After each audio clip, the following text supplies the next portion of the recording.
Bismillahirrahmanirrahim. Assalamualaikum warahmatullahi wabarakatuh. Andai patah sayap Raja Wali bertongkat jua saya kemari, bukan kerana untuk mencari calon suami, tetapi untuk kita bersama mendekati dan memahami mauduk bicara pada hari ini. Terlebih dahulu, kata orang tak kenal maka tak cinta.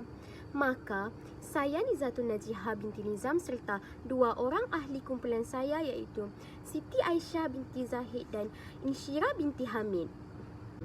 Kami akan membentangkan tugasan berkumpulan kami yang bertajuk puasa.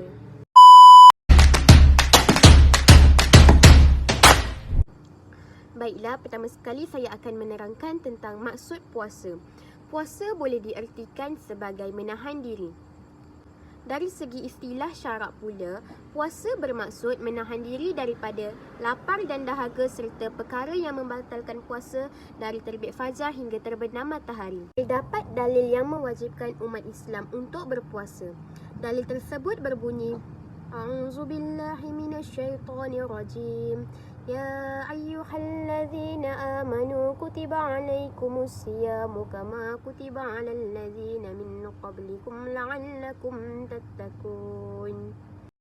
Yang bermaksud, hai orang-orang yang beriman, diwajibkan ke atas kamu untuk berpuasa sebagaimana diwajibkan ke atas orang-orang sebelum kamu untuk kamu bertakwa. Al-Baqarah ayat 183. Terdapat beberapa syarat wajib berpuasa. Antaranya ialah beragama Islam. Orang Islam wajib berpuasa, manakala orang kafir tidak wajib berpuasa. Namun, orang kafir yang memasuki agama Islam, mereka tidak wajib mengkodok puasa mereka selama ia masih kafir. Yang kedua pula ialah baligh dan berakal. Bagi kanak-kanak kecil, perlu dibiasakan untuk berpuasa sejak berumur 7 tahun lagi. Apabila kanak-kanak berumur 10 tahun tidak mahu berpuasa, maka ia berhak dipukul sebagaimana halnya dengan solat. Antara uzur syar'i yang mencegah daripada berpuasa ialah keluar darah haid, keluar darah nifas atau pitam serta pengsan sepanjang hari. Manakala uzur syar'i yang mengharuskan untuk berbuka puasa ialah bermusafir melebihi 2 marhalah dan tidak mampu berpuasa kerana sakit. Terdapat juga syarat sah puasa yang merangkumi 6 syarat. Yang pertama ialah Islam, yang kedua berakal, yang ketiga mumayyiz, yang keempat pula ialah niat, yang kelima suci, yang keenam menahan diri. Okey, kita pergi kepada rukun puasa. Rukun puasa terbahagi kepada dua, iaitu niat dan menahan diri daripada perkara-perkara yang membatalkan puasa. Okey, kita pergi kepada niat dulu. Okey, niat ini kita wajib berniat pada tiap-tiap malam Ramadan. Okey, antara lafaz niat yang sekurang-kurang lafaz niat ialah nawaitu shaum Ramadan. Tapi lebih baik kita pergi kepada lafaz niat yang lebih sempurna, iaitu nawaitu shauma qadin an adai fardhi syahri ramadana hadhihi sanati lillahi ta'ala, dengan maksud sahaja aku berpuasa untuk menunaikan fardu Ramadan tahun ini kerana Allah Ta'ala. Okey. Yang kedua, kita sebenarnya boleh bertaklid kepada mazhab Maliki. Mazhab Maliki ada niat puasa sebulan. Okey, contoh lafaz niat sebulan ialah nawaitu sauma Ramadan kullihi lillahi ta'ala, dengan maksud sahaja aku berpuasa sebulan Ramadan seluruhnya kerana Allah Ta'ala. Kita pergi kepada perkara-perkara yang membatalkan puasa. Okey, yang pertama adalah memasukkan sesuatu ke dalam rongga-rongga yang terbuka. Yang kedua adalah muntah dengan sengaja. Yang ketiga adalah bersetubuh dengan sengaja. Yang keempat adalah mengeluarkan air mani dengan sengaja. Yang kelima, gila walaupun satu lahzah. Satu lahzah tu bermaksud sekejap. Dia gila seminit, tiba-tiba dia dah sedar. Itu boleh membatalkan puasa. Yang keenam, pitam sepanjang hari. Dia tiba-tiba dia pitam membatalkan puasa lah. Yang ketujuh, berbuka puasa sebelum waktu berbuka. Patutnya masuk waktu 7.30, dia buka puasa 7.25, batal puasa. Yang ke-8, murtad, iaitu keluar daripada agama Islam. Yang ke-9 adalah kedatangan haid ataupun nifas. Walaupun nak dekat buka puasa, tiba-tiba haid datang, tetap batal puasa. Dan yang ke-10, wiladah, iaitu beranak. Keterangan yang kita boleh terangkan di sini ialah tidak batal puasa sekiranya makan atau minum tidak sengaja. Sebab tiba-tiba pukul 12 tengah hari dibuka periuk makan nasi, tapi dia terlupa, jadi tidak batal puasa. Okey. Seseorang yang mengeluarkan kahak sama ada daripada otaknya atau dadanya tidaklah membatalkan puasa. Maksudnya kalau kita keluar kahak sebab waktu tu kita sakit demam ke apa, tidak batal puasa. Okey, lagi antara perkara-perkara yang tidak membatalkan puasa adalah menelan air liur yang keluar daripada tempatnya. Tidaklah membatalkan puasa jika suci dan tidak bercampur dengan sesuatu yang lain. Maknanya air liur kita sajalah. Kadang-kadang waktu cuaca yang panas sangat, kadang-kadang air liur kita macam apa, nak rasa nak telan je air liur waktu tu kan. Itu tidak membatalkan puasa.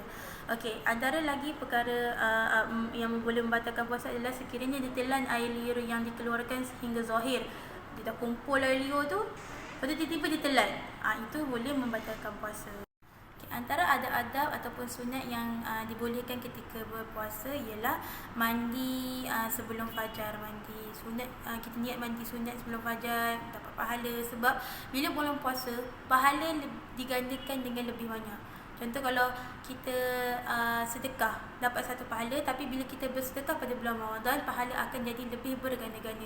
Jadi ketika bulan Ramadan, boleh perbanyakkan sedekah. Antara sunnah Nabi yang kita boleh ikut adalah buka puasa dengan benda-benda yang manis. Macam Rasulullah SAW menggunakan buka dengan buah tamar. Kita bolehlah macam kalau tak ada buah tamar, kita mulakan dengan benda-benda manis macam kuih muih ke buah-buahan, untuk mengikut sunnah Rasulullah. Okay. Antara perkara-perkara yang makruh yang dibuat ketika puasa ialah yang pertamanya berbekam. Apabila kita berbekam, sebenarnya dia melemahkan badan. Jadi untuk mengelakkan kita macam lemah ketika berpuasa, patutnya berpuasa menguatkan kita, tapi disebabkan berbekam tu membuatkan kita lemah, jadi elakkanlah, sebab tu dia menjadi perkara yang makruh. Okey, antaranya lagi perkara yang makruh ketika dibuat ketika berpuasa ialah merasa makanan. Macam mak-mak kita kan masak lauk buka puasa kan, nak rasa sedikit tu makruh lah. Kerana apa? Kerana risau tertelan. Sebab bila tertelan dah sampai sini, batal puasa. Okey, yang ketiga adalah berlebihan dalam berkumur-kumur. Dia dah haus sangat, dia berkumur-kumur sampai lebih-lebih, itu boleh membuatkan boleh pergi ke arah membatalkan puasa. Jadi benda tu menjadi makruh. Dan banyak lagi lah itu. Topik yang seterusnya ialah hari yang disunatkan berpuasa.